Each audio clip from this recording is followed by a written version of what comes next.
नमो नमः।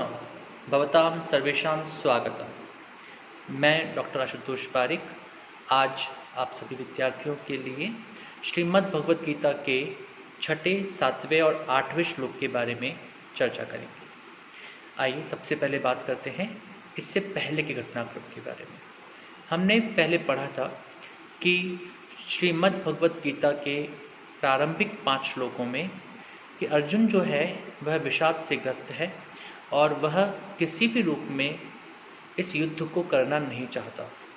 उसने स्पष्ट रूप से कहा कि गुरु द्रोणाचार्य, भीष्म, ये सभी जो हैं वो मेरे लिए पूजार्ह हैं, अर्थात सम्मान के योग्य हैं, पूजा के योग्य हैं।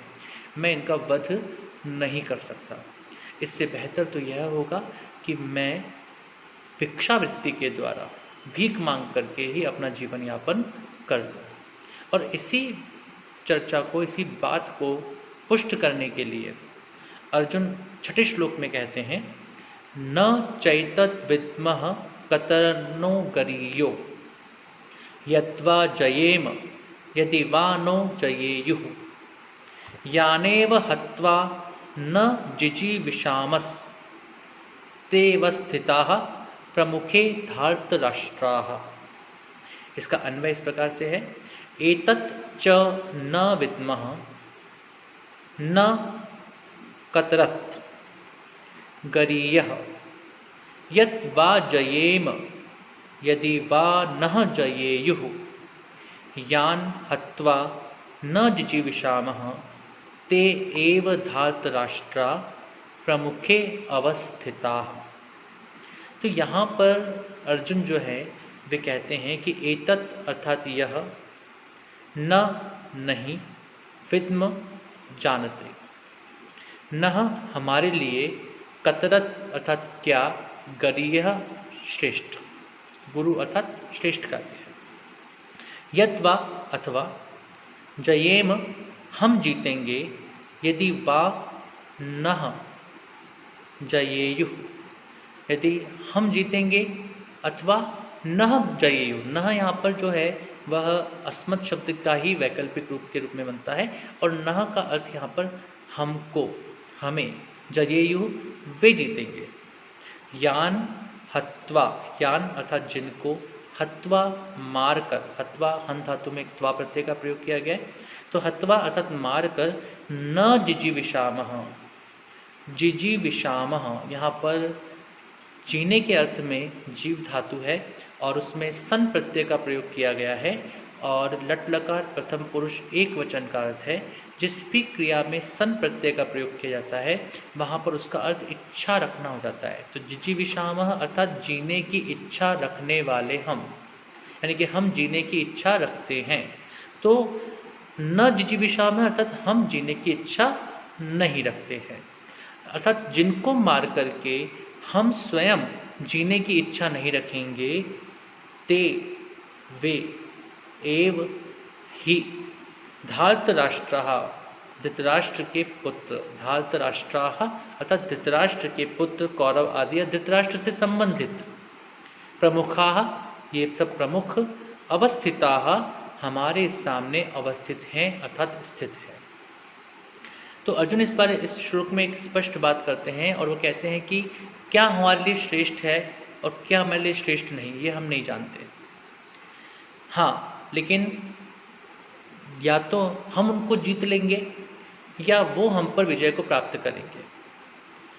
लेकिन इस विजय के कारण से, इस जय पराजय के कारण से हम इनमें से कई लोगों को खो देंगे और हम इन लोगों को खोकर अर्थात इन लोगों की हत्या करके स्वयं जीने की इच्छा नहीं रखते हैं। अर्थात जब ये मर जाएंगे तो हमारे लिए कौन गुरु होगा, हमारा कौन बड़ा होगा, हम किसको सम्मान देंगे, कौन हमारे लिए पूजनीय होगा। तो इस स्थिति के अंदर मैं इस युद्ध को नहीं कर सकता क्योंकि इनके जीवित रहते ही मैं जीने की इच्छा रखता हूँ। यदि मेरे हाथों से इनकी मृत्यु होती है अथवा इनमें से किसी को भी कष्ट भोगना पड़ता है तो मैं जीवित रहने की इच्छा नहीं रखता। और इस प्रकार से जिनके न रहने पर, जिनकी हत्या करने पर मैं स्वयं भी जीने की इच्छा नहीं रखूंगा, ऐसे ही धृतराष्ट्र से संबंधित ये सभी लोग, चाहे वे धृतराष्ट्र के पुत्रादि हों, चाहे वे धृतराष्ट्र के संबंधी हों, चाहे वे धृतराष्ट्र के यहाँ पर अपनी सेवा देने वाले या फिर धृतराष्ट्र के वंश से संबंधित अन्य लोग हों, क्योंकि इन सबसे मेरा संपर्क है, इन सबसे मेरा संबंध है और मैं इन संबंधियों में पर किसी भी प्रकार से प्रहार आक्रमण नहीं करना चाहता। अब जब यहाँ तक पहुँचते पहुँचते अर्जुन जो है वह स्पष्ट रूप से कह देता है कि मैं युद्ध करने का इच्छुक बिल्कुल भी नहीं हूँ, तब उस समय पर जो अर्जुन है वह अर्जुन अपने आप को श्री कृष्ण को समर्पित कर देते हैं और अपने आप को श्री कृष्ण को समर्पित करते हुए कहते हैं कि मोह और कायरता रूपी दोषों का वर्णन करते हुए भगवान के शरण होकर उनसे कल्याणप्रद उपदेश हेतु अर्जुन प्रार्थना करते हैं।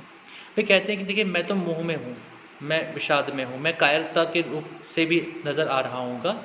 अब हे कृष्ण, मैं तो आपकी शरण में हूँ, मुझे समझ नहीं आ रहा कि मुझे क्या करना चाहिए। अतः मैं आपसे निवेदन करता हूँ, आपसे विनती करता हूँ कि आप मुझे बताएं कि मुझे क्या करना उचित है, मेरे लिए कल्याणप्रद उपदेश को आप प्रदान करें। ऐसी प्रार्थना वो अर्जुन अब इस श्लोक में करने जा रहे हैं और यह श्रीमद् भगवद गीता का 7वां श्लोक है।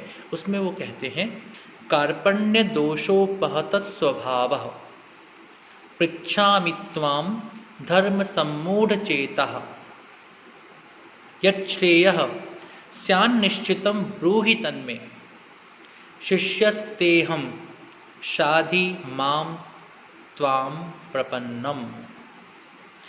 जब एक भक्त अपने आप को ईश्वर को समर्पित कर देता है और वह ये मान लेता है कि जो ईश्वर मुझे उपदेश देंगे मैं उसे स्वीकार करूँगा, ऐसी स्थिति यहाँ पर अर्जुन की हो चुकी है।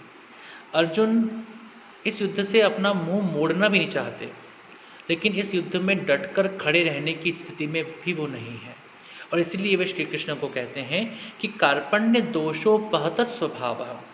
हे कृष्ण, मैं जो हूँ वो कार्पण्य वैसे कृपणता से बना हुआ शब्द है, कृपण से बना हुआ शब्द है, कृपण का भाववाचक शब्द है। कृपण कहते हैं वैसे कंजूस को, लेकिन यहाँ पर कृपण शब्द का अर्थ जो होता है वह भावों में या वैचारिक रूप से कमज़ोर के लिए भी कह सकते हैं और यहाँ पर कार्पण्य शब्द का प्रयोग किया गया है कायरता के लिए।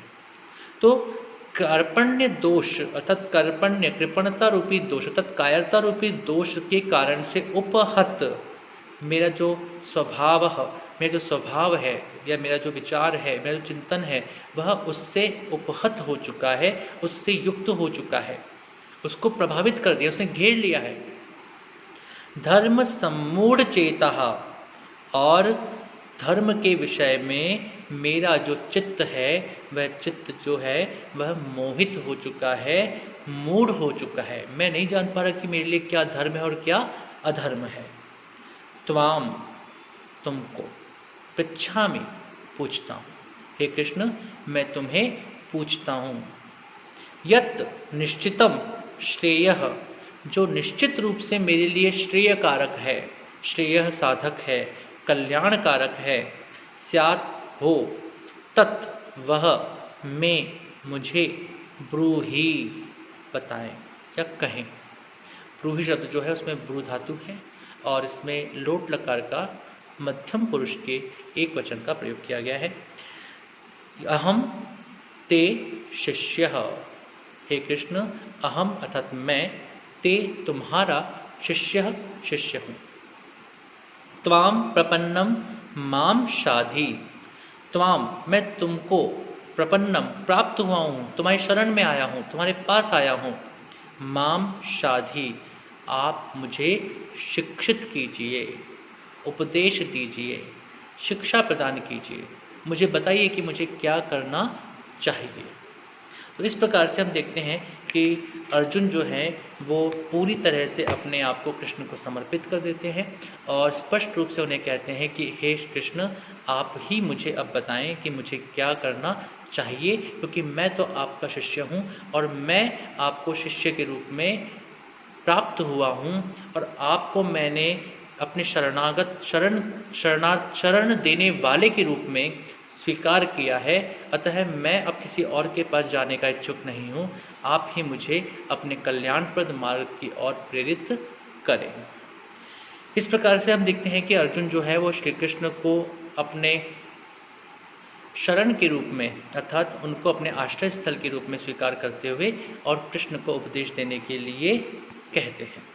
अब इसी में आगे जब हम बढ़ते हैं तो हम देखते हैं कि अगला जो श्लोक है 8वां श्लोक, उसमें कहते हैं न ही प्रपश्यामि ममानुपद्यात् यच्छोकम उच्छोषणम इंद्रियाणाम अवाप्य भूमा वसपत्नमृद्धम राज्यम सुराणाम अपि चाधिपत्यम। यहाँ पर अर्जुन जो हैं वो कृष्ण को और आगे की बात कहने का प्रयास करते हैं और वो कहते हैं कि ही भूमौ असपत्नम वृद्धम राज्यम च सुराणाम आधिपत्यम अवाप्य अपि न प्रपश्यामि यत् मम इंद्रियाणाम उच्छोषणम शोकम अपनुद्यात्। अर्जुन श्री कृष्ण को कहते हैं कि इस युद्ध से अधिक मुझे क्या प्राप्त हो जाएगा? हस्तिनापुर का राज्य, इंद्रप्रस्थ। मैं तो ये कहता हूँ कि यदि मैं अपने परिवारजनों को मार करके, उनकी हत्या करके एक छत्र राज्य, स्वयं स्वर्ग को भी प्राप्त कर लूँ तो भी मैं उसे प्राप्त नहीं करना चाहूँगा। मेरे लिए वो स्वर्ग भी अधिक महत्वपूर्ण नहीं होगा, क्योंकि मेरे लिए परिवार और ये मेरे आसपास के लोग, मेरे सगे संबंधी और मेरे गुरुजन इत्यादि महत्वपूर्ण हैं, बजाय कि मेरे लिए इस प्रकार के राज्य की प्राप्ति करना। तो अर्जुन कहते हैं इसके अंदर ही, क्योंकि भूमौ, इस भूमि पर, तो भूमौ यहाँ पर भूमि शब्द का सप्तमी विभक्ति का एक वचन का रूप है। असपत्नम, असपत्नम का अर्थ होता है निष्कंटक, अर्थात कोई और शत्रु जिसके सामने ना हो, कोई प्रतिद्वंदी उनके सामने ना हो। वृद्धम, धन धान्य से संपन्न। राज्यम, राज्य को। सुराणाम, देवताओं के। आधिपत्यम, आधिपत्य को, स्वामित्व को। अवाप्य, अवाप्य शब्द में अब उपसर्ग पूर्वक आप धातु में ल्य प्रत्यय है। अवाप्य अर्थात प्राप्त करके। अपि, भी, तत्, उसको। न, नहीं। प्रपश्यामि, देखता हूँ। यत्, जो। मम, मेरी। इंद्रियाणाम, इंद्रियों के। उच्छोषणम, उच्छोषणम अर्थात सुखा देने वाले। शोकम, इस शोक को अपनुद्यात् दूर कर सके। अर्थात इस युद्ध के पश्चात यदि मुझे ऐसा स्वर्ग के समान एक छत्र राज्य भी प्रदान कर दिया जाए या मिल जाए, तो भी मैं ये मानता हूँ कि मैं जीवन भर दुखी रहूँगा। मेरे अंदर वो शोक की निवृत्ति शायद कभी हो ही नहीं पाएगी, जिस शोक के कारण से मैं अपने आप को ये मानूंगा कि मैंने ही अपने परिवार वालों को, मैंने ही अपने गुरुजनों को युद्ध में मार दिया था। तो मेरे लिए गुरुजन, मेरे लिए परिवार अधिक महत्वपूर्ण है। इनको मार कर के प्राप्त होने वाला राज्य, भले ही वो एक छत्र राज्य हो, भले ही वो स्वर्ग के समान ऐसा राज्य हो जो कि निष्कंटक राज्य रहने वाला है, तब भी वह मेरे लिए उपयुक्त नहीं होगा। तो कुल मिलाकर के हम देखते हैं कि जिस प्रकार से अर्जुन जो है वो अपनी बात कह रहे हैं, तो अर्जुन जो है वह निश्चित रूप से यह कह रहे हैं कि मैं इस युद्ध से अधिक महत्वपूर्ण अपने उन गुरुजनों को मानता हूँ, और सामान्य तौर पे होते भी हैं। क्योंकि कभी भी एक शिष्य, एक पुत्र अपने पिता के सामने युद्ध की स्थिति तक नहीं पहुँचना चाहेगा। तो निश्चित रूप से एक धर्म संकट तो है, लेकिन श्री कृष्ण का उपदेश हमें उस धर्म संकट से भी मुक्त करता है, उस धर्म संकट से हमको बचाने का प्रयास करता है, और वास्तविक रूप में सही कर्तव्य, वास्तविक रूप में जो हमारे करने योग्य है, उसकी ओर हमको मोड़ने वाला है। देखिए, इतने बड़े धर्म संकट, इतनी बड़ी समस्या, जिसके अंदर उसके परिवार के लोग, उसके गुरुजन उसके सामने खड़े हैं और उसको फिर भी युद्ध करना है, युद्ध के लिए तैयार करना है, श्रीमद् भगवद गीता का यही सबसे बड़ा प्रक्रम है। यहाँ पर बात केवल एक युद्ध की नहीं हो रही है, यहाँ पर बात उस व्यक्तित्व की है, उस कर्तव्य की है जो कर्तव्य व्यक्ति को अपने जीवन में अग्रसर बनाता है, आगे बढ़ाता है। और यदि हम अपने जीवन में आगे बढ़ना चाहते हैं तो कई बार हमको कठोर निर्णय लेने पड़ते हैं, और उन कठोर निर्णय लेते समय पर बस प्रयास इतना सा करना है कि उसमें मानव कल्याण की भावना निहित होनी चाहिए, स्वार्थ निहित नहीं होना चाहिए। यदि हम स्वार्थ से परे होकर के मानव कल्याण को ध्यान में रखते हुए, हर व्यक्ति के कल्याण की बात करते हुए, विश्व कल्याण का चिंतन करते हुए आगे बढ़ते हैं तो हमारे इस कठोर से कठोर निर्णय को भी समाज स्वीकार करता है। और इसी बात को आगे बढ़ाने का कार्य श्रीमद् भगवद गीता के माध्यम से किया गया है। तो आज हमने गीता के ये 3 श्लोक पढ़े। अगले पाठ में हम और भी श्लोकों की बात करेंगे। तब तक के लिए नमो नमः। शुभम भवतु। पुनर्मिलामः।